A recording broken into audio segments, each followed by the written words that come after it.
Henri Vallon nasceu na França em 15 de junho de 1879 e viveu em Paris até sua morte em 1962. Ele, junto com o suíço Jean Piaget, foram dois grandes fundadores da psicologia da criança em língua francesa. Vallon formou-se em filosofia e tornou-se professor concursado em 1902. Doutor em medicina em 1908. Psiquiatra infantil, atendeu crianças difíceis e anormais, crianças com dificuldades escolares, instáveis, agitadas, epiléticas, retardadas. Após defender sua tese sobre a criança turbulenta em 1925, tornou-se diretor da École Pratique em 1927, onde dirigiu o Laboratório de Psicologia da Criança, que fundou em 1922. Foi encarregado de conferências na Sorbonne, 1932, e por fim lecionou no Collège de France, onde ocupou a cadeira de Psicologia e de Educação da Infância entre 1937 e 1949. Finalmente, Vallon foi membro da Comissão de Reforma do Ensino, que se deu entre 1944 e 1947, cujos trabalhos resultaram num documento conhecido pelo nome de Projeto Langevin-Vallon. Suas principais obras em francês foram o delírio de perseguição, o delírio crônico interpretado, a consciência e a vida subconsciente em novo tratado de psicologia, a criança confusa, a vida mental e o ato do pensamento. Já em português, suas obras foram A Evolução Psicológica da Criança, Psicologia e Educação na Infância, Objetivos e Métodos de Psicologia, Origens do Pensamento da Criança. Em seus estudos da criança, Vallon estabeleceu que esta passa por 5 estágios de desenvolvimento, sendo que cada um desses estágios possui características próprias. É importante ressaltar que Vallon nunca especificou idades limites.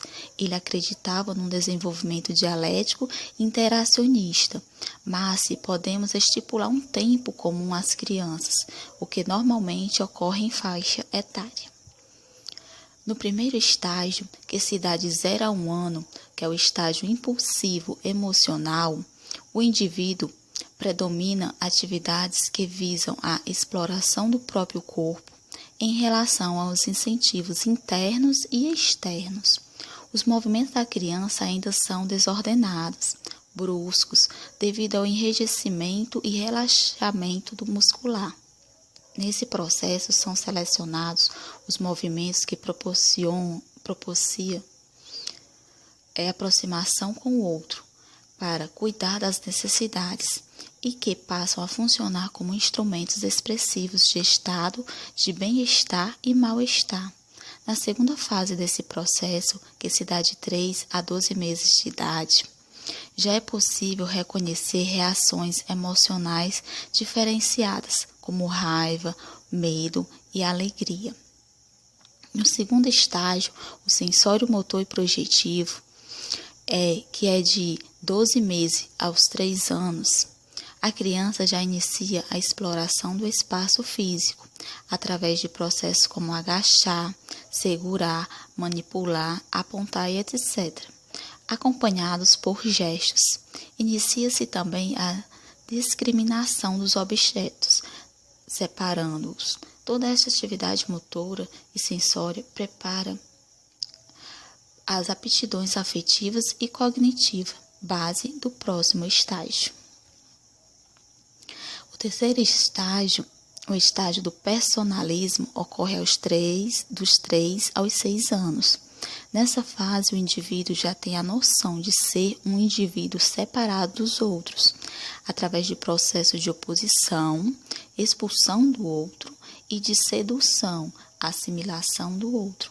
A criança inicia a separação do eu e do outro. No quarto estágio, o estágio categorial, dos 6 anos aos 11 anos, a criança já tem uma diferenciação nítida entre o eu e os outros. O indivíduo já tem condições de atividades de agrupamento, seriação, classificação, categorização em vários níveis. A classificação do mundo físico em categorias propicia ao indivíduo uma compreensão melhor de si. No estágio 5, o estágio da puberdade e adolescência, que se inicia a partir dos 11 anos, o indivíduo procede à exploração de si mesmo como entidade autônoma, através de processo de autoafirmação, questionamento, apoio a seus pares em contraposição ao mundo adulto. Aumenta o nível de abstração e a percepção dos limites de autonomia e dependência. Esses processos ocorrem no indivíduo sempre de duas formas: de maneira centrípeta, quando o predomínio é de impulsos afetivos e voltado para si mesmos; de forma centrífuga, quando o predomínio é de impulsos cognitivos e voltados para o meio exterior. Valon também destacou aspectos relacionados à educação. Segundo ele, a educação deve atender às necessidades imediatas de cada fase do processo de desenvolvimento infantil, permitindo que o indivíduo possa desenvolver plenamente todas as aptidões inerentes em cada etapa do seu crescimento.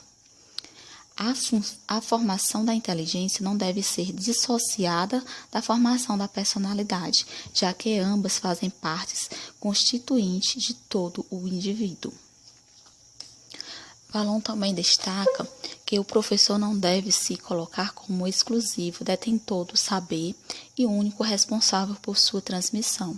Todavia, também não deve abdicar deste papel, submetendo-se indiscriminadamente à espontaneidade da criança. Nesse aspecto, Valon deixa claro que o professor é um mediador do conhecimento. Ele não é somente detentor de todo o conhecimento, mas, contudo, ele não pode deixar a criança agir de acordo com suas próprias vontades. Dessa forma, tem que ter um meio termo, o professor como mediador e também dando importância ao comportamento da criança.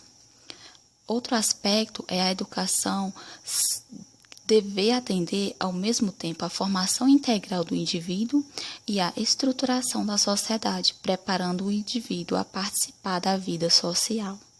Se a educação visa a preparação do indivíduo para integrá-lo à sociedade, é preciso ter claro um modelo ideal de sociedade, o que exige um posicionamento político. Agora vamos deixar uma frase que é do livro Ato ao Pensamento, de Henri Valon. O espaço não é primitivamente uma ordem entre as coisas, é antes uma qualidade das coisas em relação a nós próprios. E nessa relação é grande o papel da afetividade, da pertença, do aproximar ou do evitar, da proximidade ou do afastamento.